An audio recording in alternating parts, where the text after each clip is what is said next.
கன்னிராசிக்கு இந்த பலனை இப்பொழுது நாம் விவரமாக பார்க்க போகிறோம். கன்னிராசிக்கு ஒரு பெரிய பிளஸ் பாயிண்ட் என்ன அப்படின்னா, எல்லாருக்குமே நல்லா தெரியும், லாபத்துக்கு குரு வரப்போகிறார். இந்த லாபத்துக்கு குரு என்ன ஆக போகிறார் அப்படின்னா, 7ஆம் இடத்தில் இருக்கக்கூடிய கண்டச்சனியை பார்க்க போகிறார். அப்போ சாட்டர்ன் டீஆக்டிவேட் ஆகி விடுவார். 10ஆம் இடம்ங்கிறது நிறைய பிரச்சனைகளை குரு பகவான் இது நாள் வரை கொடுத்து கொண்டிருந்தார். அவர் லாபத்துக்கு வருவது முதல் தரமான ராஜயோகம் அப்படிங்கிறது மட்டுமல்லாமல், இந்த பக்கம் பார்த்தோம்னா 3, 6, 10, 11 உபதேஸ்தானங்களில் முதல் தரமான ராஜயோகத்தை ராகு கொடுத்து தான் ஆக வேண்டும் அப்படிங்கிற ஒரு நிர்பந்தம்னு சொல்லலாம், ஒரு கட்டளைன்னு சொல்லலாம், இல்லைன்னா அது ஒரு ஆர்டர் அப்படின்னு கூட சொல்லலாம்.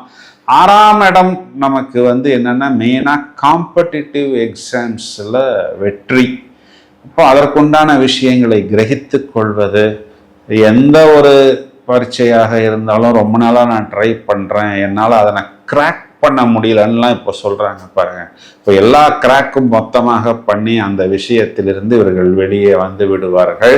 இது ஒரு பெரிய ப்ளஸ் பாயிண்ட். 6ஆம் இடம்ங்கிறது 10க்கு 9ஆம் இடமாகவும் 9க்கு 10ஆம் இடமாகவும் எடுக்க வேண்டும். அதாவது பாக்கியத்திற்கு ஜீவனம், உங்களுடைய ஜீவனத்திற்கே இது பாக்கியம் அப்படின்னு சொல்லப்படுகிறது. சொந்த நட்சத்திரத்துல ராகு அமர்ந்து ஒரே நாள்ல ஒரு 50 ஃப்ளோர் பில்டிங் உங்களை ஏறக்கூடிய அளவுக்கு உங்களுடைய ஜாப்ல உங்களுக்கு ஒரு சுப்ரீமசி, லெகசி அப்படின்னு சொல்லலாம்.